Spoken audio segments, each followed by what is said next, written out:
I'm here to invite you to explore with me the work of a remarkable artist and human being. Some people have called Stephen Sondheim the Shakespeare of the Broadway musical. Others, and maybe even some of you, consider that blasphemy. But when you delve into the depth, complexity, and range of Sondheim's work as a composer and lyricist, and his profound insights into the human condition, then it's plausible that he could indeed be considered on a par with Western civilization's greatest literary mind. In my course, using vivid and sometimes very rare clips, audio and video clips, and my experience corresponding with Sondheim over the years, seeing most of his productions, and even meeting and talking with him, I hope to demonstrate just why he deserves such a title. We'll look at the forces that molded him and the stunning innovations he brings to musical theater, lyrically, musically, and dramatically. And to get a full overview of the course, you can go online and see the full description, but I'm going to give you some highlights here.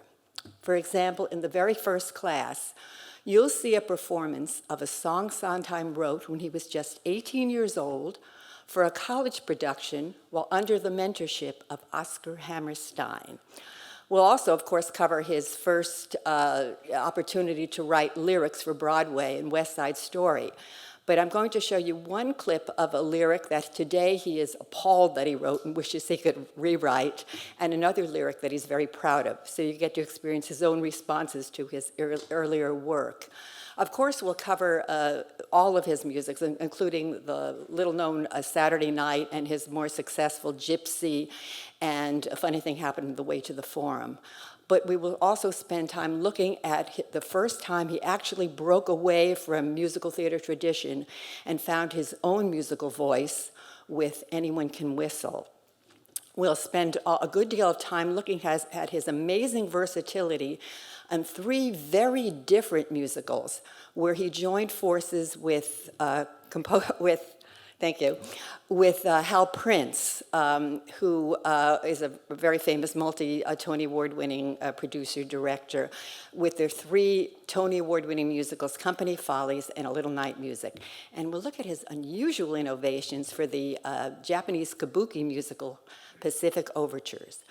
I'll spend a good deal of time on his ultimate masterpiece and demonstrate why it is a work of towering genius, Sweeney Todd. And we'll even have a chance to explore the score of his most melodious and perhaps accessible and hummable score for Merrily We Roll Along, which actually flopped on Broadway. We'll then look at a whole different aspect of Sondheim, which was sort of, I think, drawn from him during his next collaboration with playwright, director, and visual artist James Lapine, who seemed to call forth from Sondheim elements of almost what we call the spiritual or cosmic sensibility in him, with the Pulitzer Prize-winning Sunday in the Park with George and his chamber opera, which he calls his chamber opera Passion, which is really a heartbreaking and ultimately a heart-uplifting look at undefended love. We'll look at the voice he gives to the social misfit in the musical Assassins and his lyrical wizardry in Into the Woods. I'll also be bringing in a guest speaker, a musical director, orchestra conductor, David Meschler, who will demonstrate on a keyboard specific examples of Sondheim's brilliance as a composer.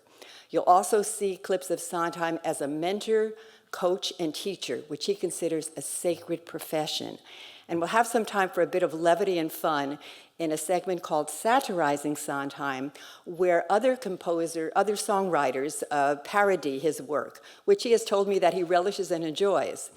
But I think ultimately what makes Sondheim most like Shakespeare or any great dramatist is that through his work, he is able to help us get more deeply in touch with our full humanity, sometimes even cracking us open to all of the aspects that make us human in its complexity, confusion, absurdity, and beauty. I'm here to demonstrate how and why he does it. I hope you'll join me. Thank you. Thank you, Bonnie.